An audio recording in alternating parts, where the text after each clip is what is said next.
President Trump headed to Miami today to tout the benefits of his tax reform law ahead of tax day tomorrow. This comes as a new Washington Post ABC News poll shows that the president is hitting his highest approval ratings since his first 100 days in office. 40% now approve of the job that the president is doing, while 56% disapprove. When it comes to the economy, 46% approve of the president's handling of the economy, while 48% disapprove. Joining me right now is House Judiciary Committee member, Congressman Louie Gohmert of Texas. Congressman, good to see you. Thanks so much for joining us this morning. Good to see you, Maria. Your reaction to those numbers? Well, I think they're going to get better and better. You know, with all that's whirling around in Washington, naturally there'll be some cynicism, but no, I think it's fantastic what the president has done. And I'm telling you, Maria, if we had had any other president that was not as stubborn and thank goodness bullheaded, we were going to get a tax bill, then I'm afraid he would have gotten stiffed on that as well. So thank goodness he kept pushing. And I'm telling you, all over my district in East Texas, I'm having people tell me, even in remote areas of the economy, people are saying, hey, I'm really seeing an uptick. This is fantastic. Yeah. So it will show overall as the days continue ahead. And of course, this tax return is about, you know, the taxes last year that was set up by the economy the previous year. Right. So I think it's going to get better and better. And then, of course, in the midst of all of this, a better backdrop in terms of the economy, we've got all of this noise and chaos around the FBI. So Jim Comey coming out swinging last night in his first television interview since being fired. The former FBI director taking shots at the president, questioning whether the commander-in-chief is actually fit to lead. Listen to this. I don't buy the stuff about him being mentally incompetent or early stages of dementia. He strikes me as a person of above average intelligence who's tracking conversations and knows what's going on. I don't think he's medically unfit to be president. I think he's morally unfit to be president. A person who sees moral equivalence in Charlottesville, who talks about and treats women like they're pieces of meat, who lies constantly about matters big and small and insists the American people believe it, that person's not fit to be president of the United States on moral grounds. Wow. Your reaction, Congressman? Well, that's called projecting. Comey has been the consummate liar. And I tell you, the only mistake, big mistake, was that I see in President Trump with regard to Comey was believing every one of the Democratic leaders when said he needs to be fired, he's got to go, he's terrible. And President Trump believed them. He didn't realize just how the consummate lying that he would run into as president.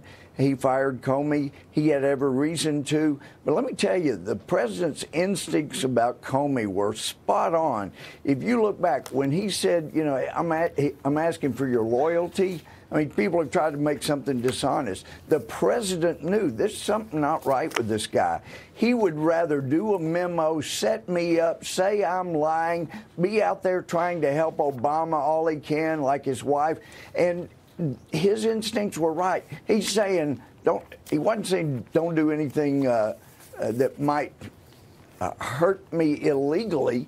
He's saying just follow your oath. Yeah. Follow the Constitution. Don't run around lying about me. Can I count on you to be honest and loyal? And obviously his instincts were right. Comey is not a guy that was going to be honest. Well, I mean, and when it comes to his memos, for heaven's sake, we have been asking for those memos in Congress.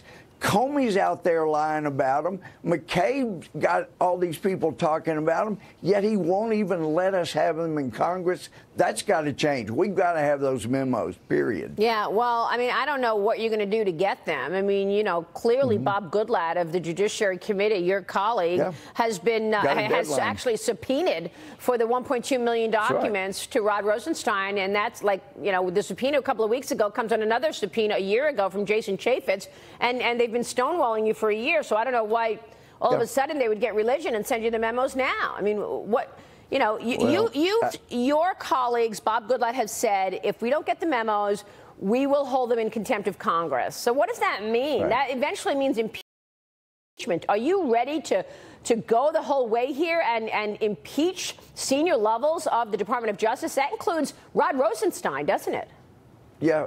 Well, Rosenstein could very well be under investigation. There is a full investigation into the Uranium One, which he supervised, which he soft-pedaled to allow Hillary to have get her colleagues to approve the sale of uranium to Russia through Uranium One. So I have no problem with impeaching Rosenstein.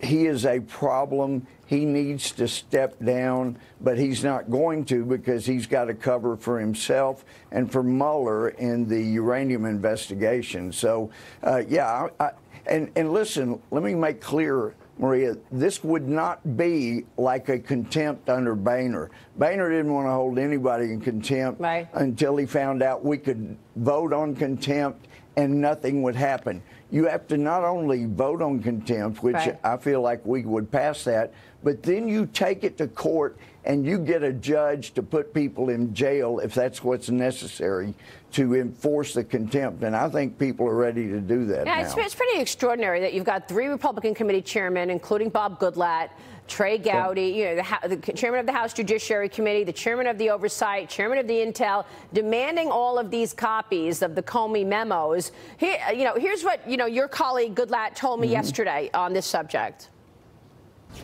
We're looking to receive the unredacted Comey memos so that we have the opportunity to see what Mr. Comey is telling the people in his book compared to what is occurring in terms of his recounting of meeting with the president. So, Congressman, here you've got this request for the documents, which we've talked about. You've got the IG report that I have right here that was dropped, well, the beginning of the IG report, which was dropped on Friday night, about Andrew McCabe, where he lied 4 times, 3 times under oath. And you've got Bob Goodlatte saying this could actually go all the way up to the Obama White House. And a former FBI director on a book tour trashing the president. I mean, it's quite extraordinary. That is unbelievable. It really is unbelievable. It also tells you about the lack of common sense that Comey has. Good grief. This guy admitted to leaking under oath. In order to manipulate things to get a special counsel, he has got problems. But how ironic. He's out there doing a book tour talking about his memos, as is everybody else, but McCabe won't even let us have, Ray will not even let us have the memos. So we hope to move forward. And they've got it. Ray needs to understand this is not a John Boehner threat on contempt. This is Bob Goodlatte. It's a very serious threat, and we intend to do something about it. But Comey's lawyers have got to be really just cringing, because everything he say can come back to bite him. It can be used against him. So he's really, I can't imagine a lawyer's nightmare any more than Comey out there just yapping away. Right, because we know that there's another part of the Inspector General report that's coming out within a month. That's right. That's going to zero in on Comey, and it's going to zero in on the FBI's handling of the email scandal for Hillary Clinton. Let me ask you before you go, Congressman, part of the Freedom Caucus, we want to know your thoughts on the next Speaker of the House. We know that Paul Ryan is stepping down. Who are you supporting for the next Speaker? Well, the Freedom Caucus, we're looking at it. We're talking about it. But we've got to have somebody that is going to help the president keep his promise. We need somebody that didn't run against the president's promises, but somebody who kept them. I would prefer if they were here in 2008, they didn't vote for TARP. I've got many of my friends that say if you voted for that outrageous omnibus, you shouldn't be Speaker. Wow. All right, Congressman, thank you. Louie Gohmert joining us there. We'll be right back.